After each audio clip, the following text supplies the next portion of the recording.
We do so many DIY projects here on Cityline, and sometimes they just take off, like Leanne's table she DIY'd last month on the show.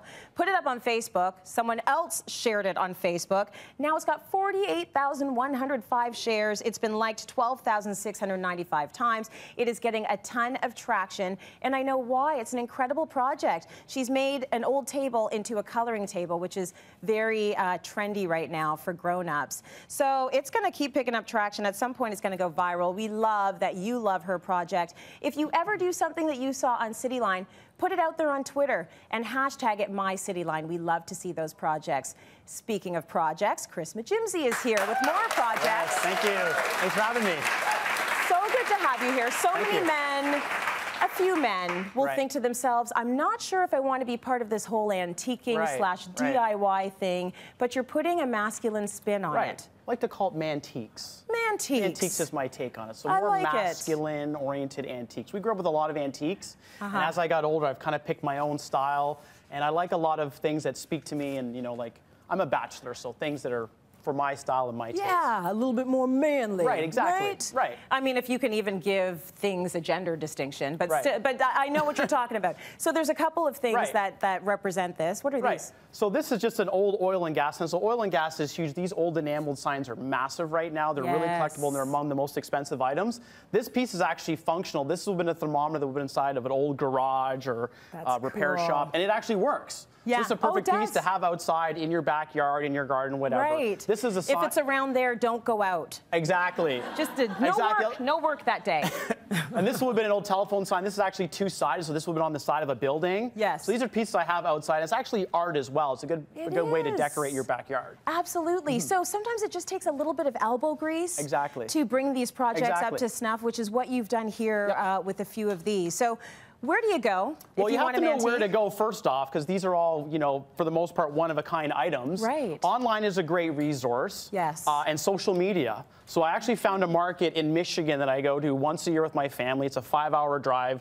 Load up the truck, the U-Haul, you need it, because anything I find like in the greater city areas tend to be a little more expensive now because it is trendy. But don't be afraid of garage sales. I love garage sales. Like I'll be driving down the street and I see something, I stop. And you always find the randomest stuff. Yes. But anything outside of the bigger cities, garage sales, lots of little flea markets. So you have to know where to go. Right. You also have to know how to dress, because a lot of times you're going to go to these places and they're going to be in a field. It could be mucky. So you want to be prepared for all weather, rubber boots, dirty clothes, and you also want to dress, you kind of want to dress the part. You don't want to look too affluent because the price changes. If you look, you know, if you're kind of dirty and you're in rubber boots and unclean shaven, right? The price is different. So you have to also know how to negotiate. Do you do that? Do you do the haggling? 100%. The price is not the price ever. Never? Never. How do you not insult? So let's say they're like, okay, this is 25 bucks. You don't go and say, I'll give you $5 bucks. Yeah, right out of the way, you're not going to get any response from people. You have to say, what do you need to get out of it? Okay. That's a good way to say it. Okay. What do you need to get out of it? What is your best price? What's the low end? What can you walk away with? Right?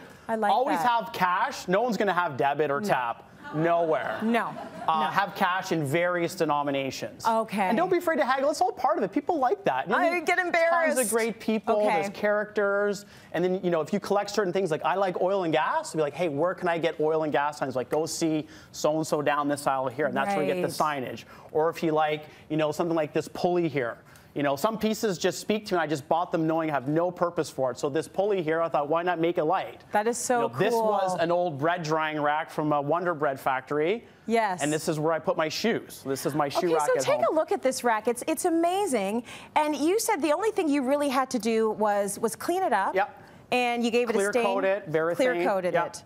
And now it's your shoe rack. Now it's my shoe rack. That thing's probably like 120 years old. It came from an old bakery in Upper State, Michigan. These are locker baskets from an old gymnasium. Good thing for mitts and gloves. Oh, yeah, This is one of my personal favorites here. I actually made this for my sister. This is a sewing machine base. Okay, so check out the base there. You will recognize it. And this is big now. These sewing machine bases are available almost everywhere. You just have to be creative. You have to look past its original function. A lot of them I made were waist height for an entry table when you walk in. This is a perfect coffee table, painted it, and this is Caesar stone, so your countertop guys, I'm a general contractor as well, so my countertop guys made this stone for me. This is Caesar stone. So cool. And then this here is an old vintage toolbox. And the top was in bad shape, so I wanted to kind of clean it up, want to make it modern, a little shabby chic. And this is just a piece of Carrara marble. Ooh, very nice. Okay, so also the things on top, you should think about your vintage glassware, vintage plates. These that it used to be a butter holder or cheese holder, now it's a napkin holder. Great projects, Chris. Love that.